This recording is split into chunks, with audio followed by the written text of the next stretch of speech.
What is going on, guys? Welcome back to the channel. We are on my buddy's 2005 R6. We're going to do some maintenance for it today. I don't know if I'm going to get all the maintenance on camera, but we're going to give it an oil change, service the chain, and then put a phone mount on it so we could have them with that.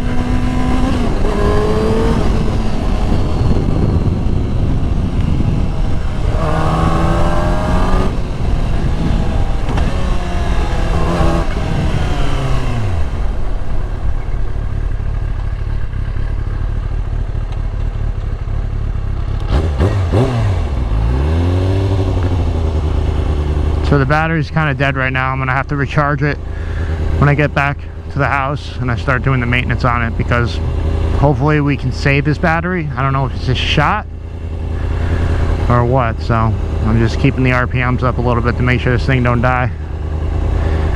And probably in like a month we'll install some new levers on here.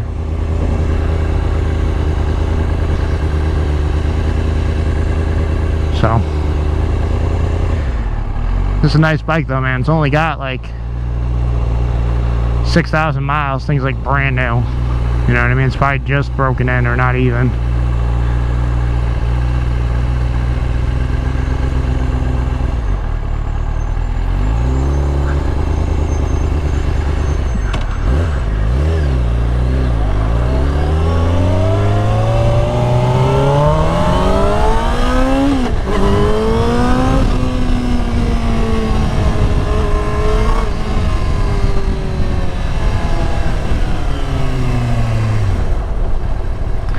So this bike's got some pretty good pep. It kind of sucks that they, you know, ended up discontinuing this bike for road use. I think they just have it only for track now.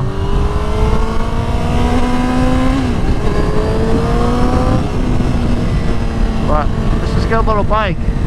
My buddy had one.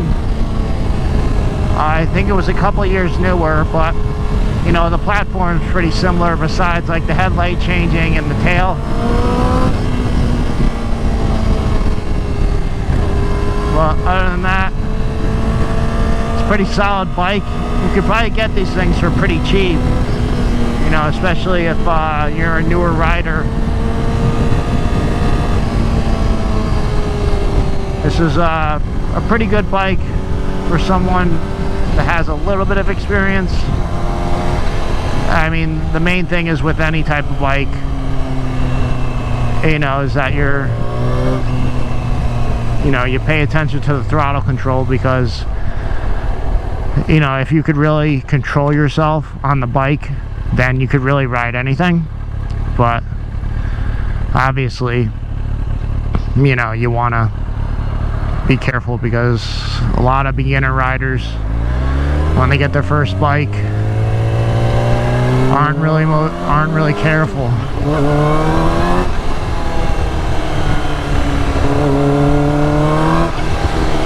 This thing's got some pretty decent enough for a little 600, and plus it's, you know, like I said, 2005. It's what, 2021 now, so that's like 16-year-old bike. I mean, Yamaha, you know, always made some pretty decent bikes. So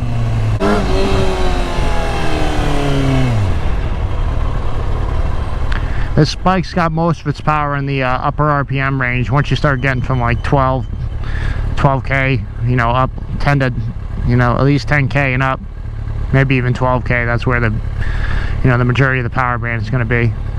Because I mean, it is a 600, so it's meant to be, you know, wound out.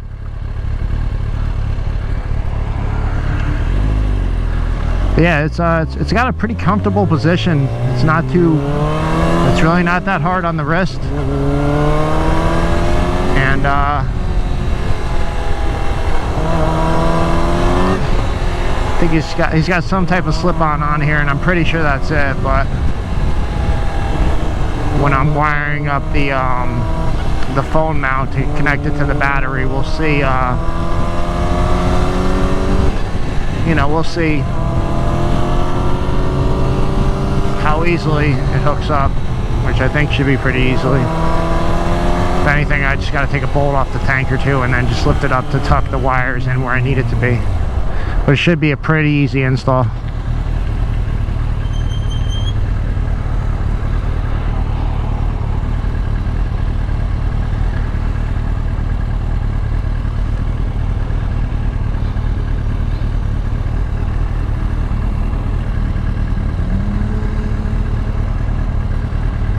She purrs though. It's not like she's really running rough.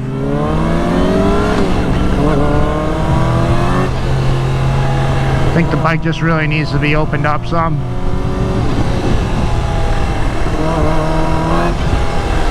It really needs to be taken on a highway ride to really, you know, open this thing up and maybe clean out the plugs a little bit in doing so. Because it's really going to be firing a lot. Oh yeah, I forgot this thing's, does he have one light bulb out? It's hard to tell. But I forgot that some of the 600s, especially the older years, you know, on low beam they only have like the left headlight on or something like that, and then when you turn on the high beam, it's both. But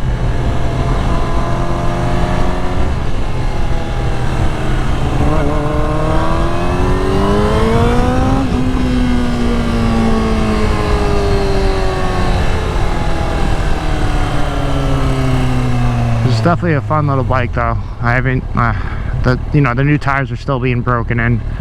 I hope this mileage is correct on the trip. You know, if so, then at least I know we got 30 miles on the new tires. So we still got, you know, a good rule of thumb is 50 to 100, 100 being ideal. So, you know, 70 miles, you can get that on one tank and in a day pretty easily. Everybody's out riding today. It's nice. It's a nice, beautiful day out. Weather's good. It's gonna be like mid-70s. So finally, nice weather's here. Oh God.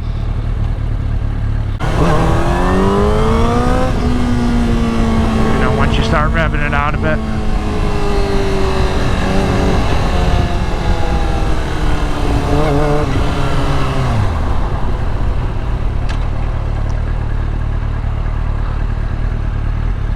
Pretty sure this bike could benefit from a ECU flash. I mean, obviously most bikes or all bikes could with a proper ECU flash.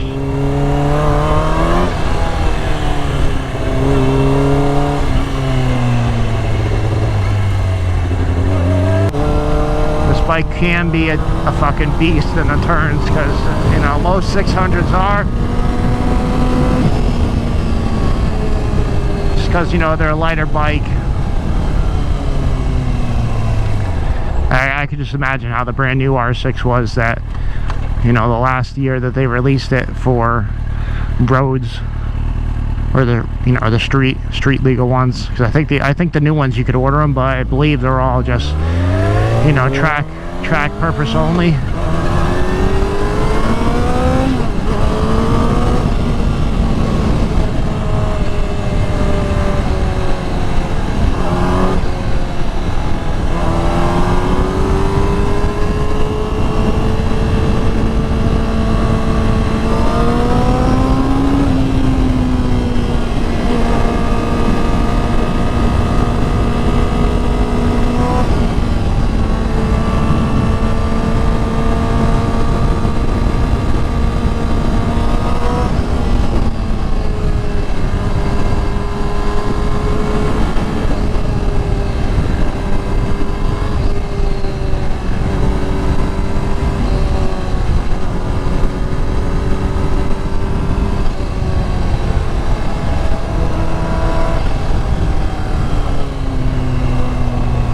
Yeah, his brakes like brand new on these. The brakes are like brand new on this bike. It's not really used a lot.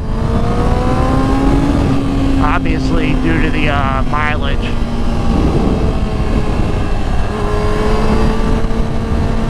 So.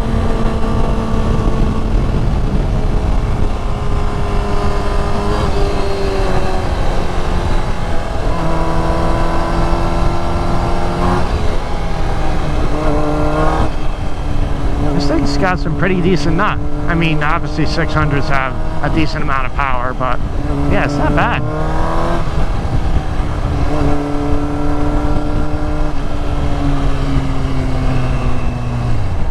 The dash basically reminds me of the 2003 R1. It's like the same shape, literally. Obviously the tachometer is a little different because it's for the R6 and it goes up to 18, but yeah, everything else is literally the same. So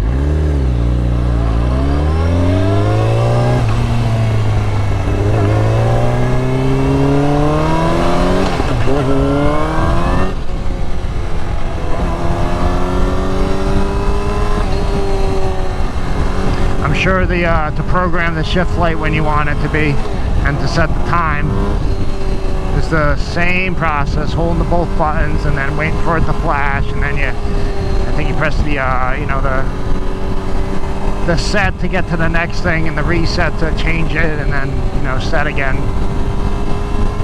Typical Yamaha one.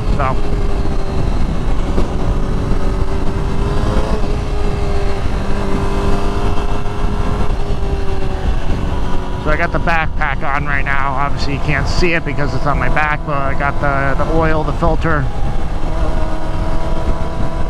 and yeah, so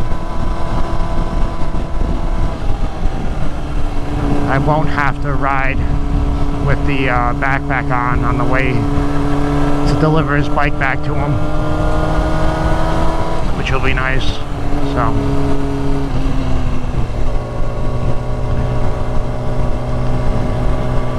interesting big thing about these bikes is that they have a dipstick. I'm used to the R1s with the oil sight glass, and you know, obviously this one doesn't have it. It has a dipstick, but that's fine. Either way, we'll just put it on the stand where, you know, actually hold it up straight, and then well, actually the stand that I have for the rear tire, it only lifts it like an inch off the ground, which isn't gonna affect the measurement too much, but obviously I'll check it again after it's you know, after the oil's changed. So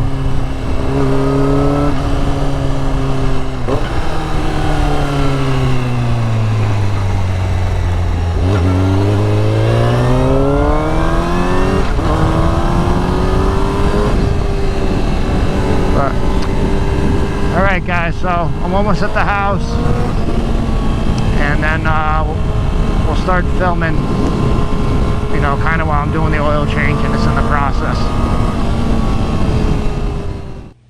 Alright, so we're back at the shop. I already got the other bike on the lift, so I'm not going to worry about that, but we're about to do the oil change. I took the fairings off, and I moved the reservoir up a little bit just so that I could get access to the oil filter. So we're going to do that now. Alright, so we're first going to take off the oil drain plug, and we'll drain that into here, to the oil bucket. And this fucking thing, this thing's hot. I just wrote it here, but this is good because it's going to really flush out the oil good. I think I'm going to use the socket because this shit's hot as a motherfucker. Alright, oil change happening right now.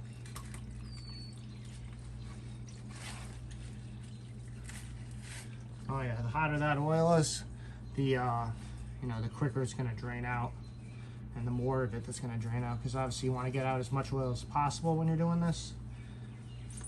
And obviously we'll take out the dipstick to get a little bit more oil flow, and it's almost done already, which is crazy.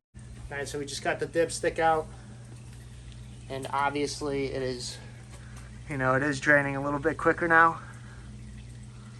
So we're gonna let that drain, and then, you know, after that is basically done draining, we'll end up taking the oil filter off, and that's gonna, you know, create a little bit of a mess, but that's why I got the cardboard on the ground, and you know, we should be good. So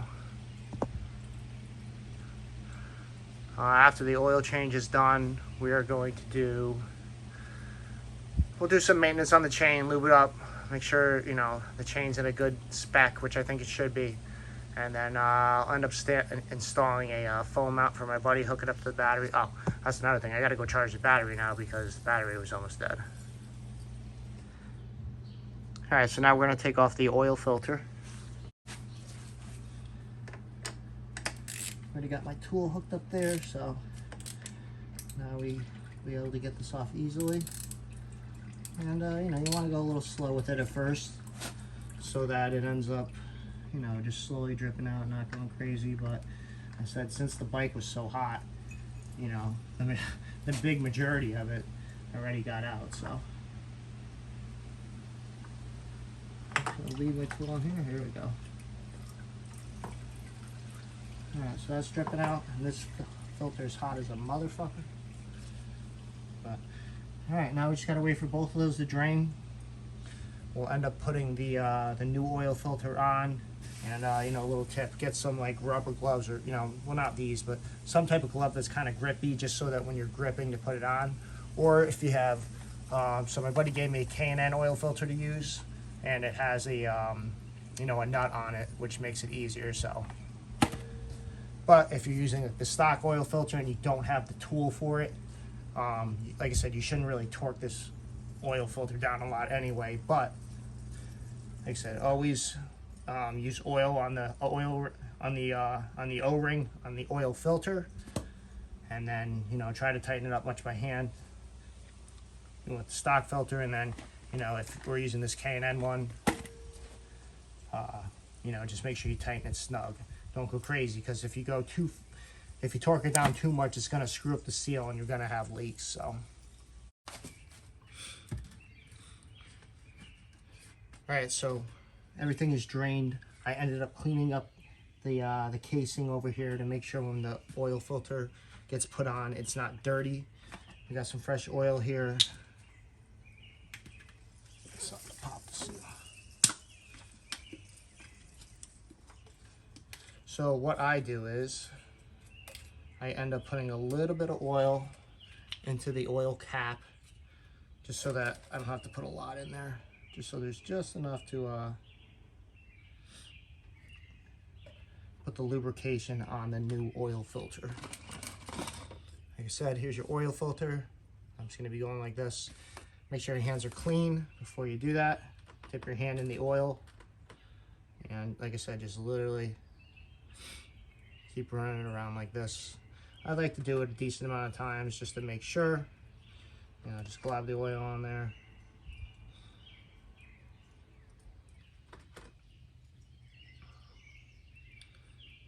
I think that should be good. It's probably more than fine, but I like to be extra precautious. So that's done. Now I'm going to screw this onto the bike. Just be careful, like I said, as long as you cleaned off all the surfaces and it is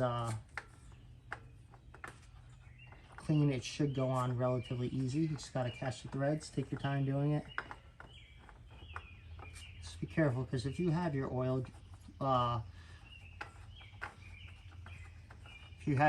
drained over here, you don't want to end up dropping the new filter in. So I caught the threads. It's really easy to screw on. You can tell it's going on easy. So I'm going to do this as tight as possible by hand. Just keep turning it.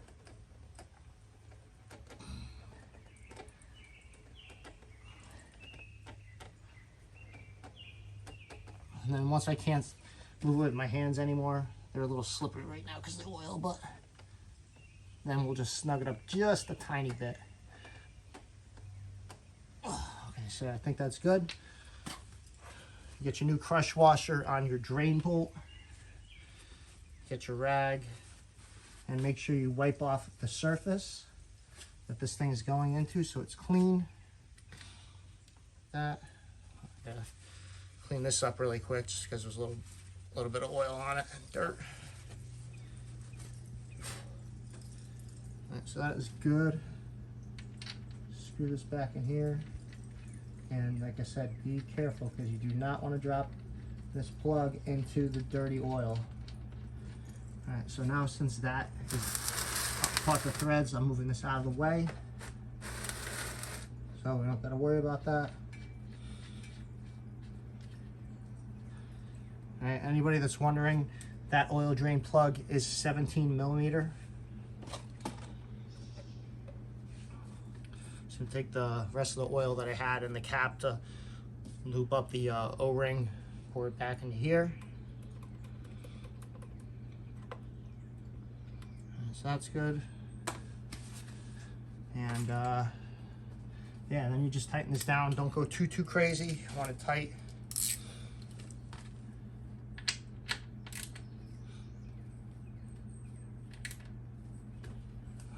I'll torque that after. But yeah, so now this is good. Now we're just gonna end up putting the oil on the bike. We'll stand it up bright. I'm gonna put it on the stand, get it relatively close to where it needs to be. And then, like I said, I'll probably just, you know, sit on the bike and then see where it is on the dipstick and add accordingly. Now we're going to refill the oil. I made sure that the drain plug was nice and tight. And I also made sure that the oil filter was good to go as well, just to make sure that nothing's leaking out. So we're gonna start filling our oil. I put the dipstick back in just in case something would leak out. I highly doubt it would, but we're just doing it anyway for precaution. So we're gonna put our oil that he provided us with in there.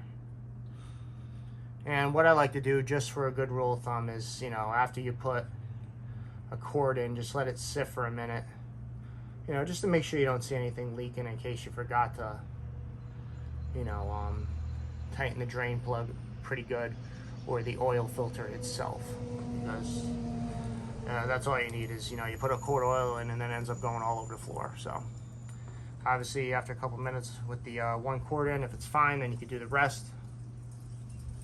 And I believe this bike with a filter change is right around yeah, I think it's almost like 2.75 quarts.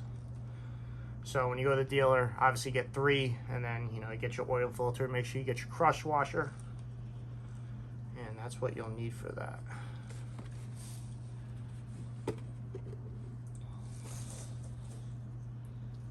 All right, so obviously there's no leaks right now, so I'm good. I'm gonna put the second quart in.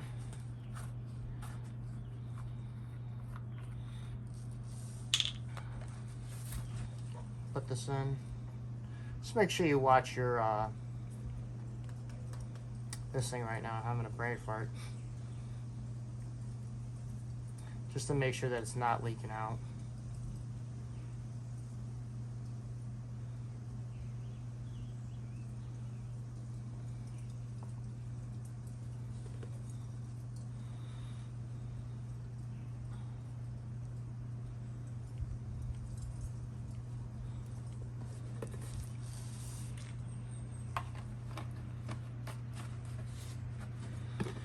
Alright, so that's 2. I'm going to stop the video to make sure that I don't end up putting in a full 3rd quart. And what I'll do is I'll put probably half a quart in, maybe a little less. I'll put it up on the stand, or just hold the bike up straight and then get a measurement from the dipstick to make sure it's at the correct level. Obviously there's going to be X's on the dipstick, and you want it at least towards the middle, or, you know, 3/4 of the way to the top of those X marks. And you want the bike straight up and down, but give the oil a couple minutes to settle all the way down to the engine, because obviously right after you put it in, it's going through the clutch and some other parts in the engine, and it might not get to the dipstick area right away. So you just want to wait a few minutes after you put in, you know, at least 2.5 quarts to measure it. All right, so we ended up putting the oil in. I checked the dipstick. It's right, like literally right at the top of the X's. Now I'm going to start the bike, let it run for a little bit, shut it off, and then, you know, let it sit for like 10-15 minutes, and then check the dipstick again, because the oil filter ends up taking, you know, away some of the oil, so it's going to lower the reading on the stick. So just start this guy up. I've been charging the battery, so it should fire right up.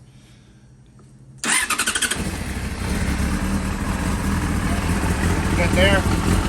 Just run for a little bit, and sorry, we're just checking for leaks down there, and by the oil tank plug, which is right there, the oil tank plug. So checking that so we're checking that. We're going to be lubing it up now. Give her some good lubrication. This is actually a tissue box that after it was done, I just, you know, folded it up so that when I put it up here so it doesn't get anywhere near the tire. And, you know, it's not going to be leaking all over the place. So.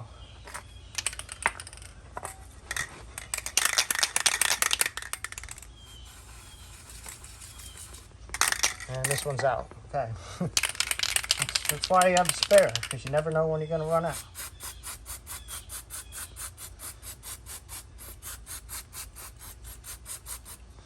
So this Bel-Ray, yeah, chain lubricant is some pretty good stuff. This is what I've been using it for years, and it's given me no issues, and it is a pretty good lubricant. So, but the main point of this box is so that you don't end up, you know, getting lube on your tire and other parts on the bike. So we're just going to slowly do this. Go through the whole chain and make sure it's all lubed up good.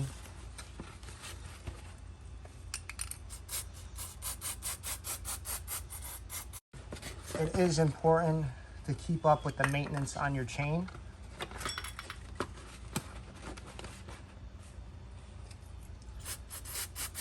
Unless you want to end up buying a new chain. It's best to heat up the chain first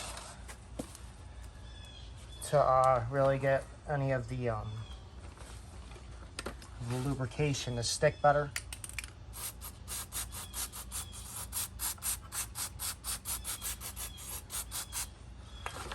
Alright, so I think we got everything on the chain. So that's good there. We'll just run it here a little bit. We'll let that dry, even though, you know, it is pretty dry, but I wouldn't just suggest, you know, lubing your chain up and then going for a ride. You know, let it sit for a little bit. So we're going to do that. And then next I'm going to install the fairing on this side. So it's fairly easy. There is, looking at this thing, there's 2 bolts, one here, 1, 2, 3, 4. There's one right here. There is one right here on the end of it. And then there's going to be one underneath right there. So this is fairly easy. This just kind of goes up in there like so. There is little tabs, so you might want to start it off by kind of going in like that. You see there's tabs there and there's a little thing there, so you kind of got to push it in like this first, underneath here. Get it over there. And like I said, you'll see the little parts where it's supposed to line up. I don't know if you can see this on film, but there is a spot right at the end of the bottom belly pan here where you have to clip it into place. So you'll end up moving it back. You'll push the square part up through it, and then you'll push it forward to make it lock into place. And we might have to get these out of the way. I'm going to do that right now. Actually, it's going very easy to do this. All right, easy peasy. This stuff should be all lined up for the most part, which it is. And then you just got to look at it to make sure all the little grooves are where they're supposed to be and get everything lined up right. And we are basically there. So now I'll do this one. This one right here by the kickstand. Do that one right now. So we got a pretty good hold on it. I like to start putting them in by hand first, and then I screw them in, just so to make sure you're not cross-threading it.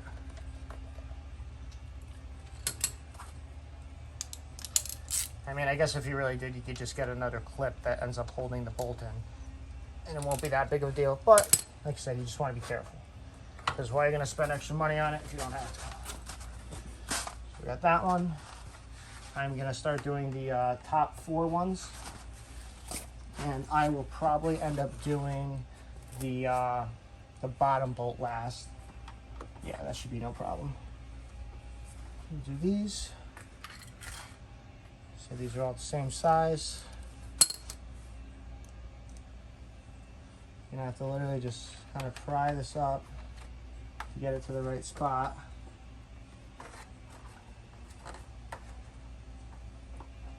I have to move it up a little bit. Just look for the little metal clip that these bolts screw into.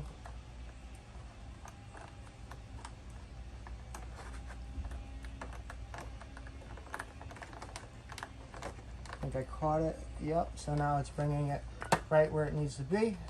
This clips and goes up to there. This one goes here. And I'm just going to make these relatively snug for now, just to get them all in place, so that I don't have to go crazy again if I end up taking it off. Except the bottom bolt right over here. The bottom bolt right here that has that little spacer, and there's a rubber grommet in there. So we'll start putting that in place. Like I said, guys, just make sure you're careful putting these screws in, especially the one that's on the engine block, which is this lower one. Because you end up stripping that one. You're kind of screwed unless you want to heli coil it or retap it, which would be a pain in the ass. But obviously, it's very easy to avoid being in that situation. So, all right, we got those two. We're going to do the bottom two over here now. Sit back a little bit. In my bolts. Now, something to note is if your bike, each little bolt is supposed to have a little clear washer. I don't know if you could see that, but there is a little like clear washer, and it's just to really protect the fairings when you put these bolts back on. So it's not, when you're tightening it, it's not really rubbing the paint off the fairing. So something to look out for. Obviously, someone changed the oil on this bike before, and it's missing some, but it's not really going to screw it up that bad. And obviously the bolt that was the dirtiest, was the one that was in the bottom, so.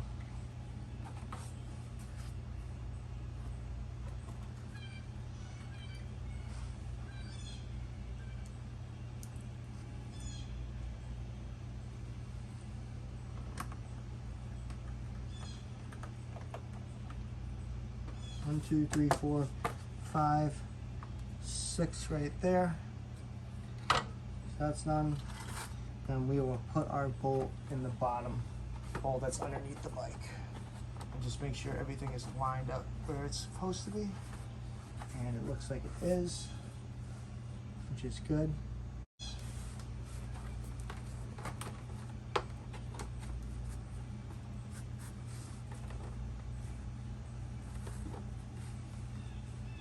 Alright, so when you look under here, you can see where the bolt is supposed to go, and there's certain tabs that make sure that they are in the right spot and in the right way.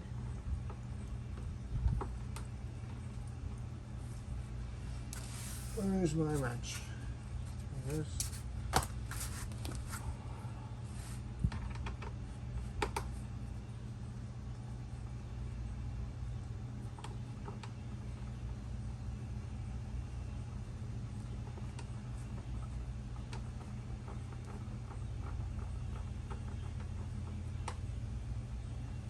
Alright, now since everything is all good, we're going to snug it up. And I'll just show you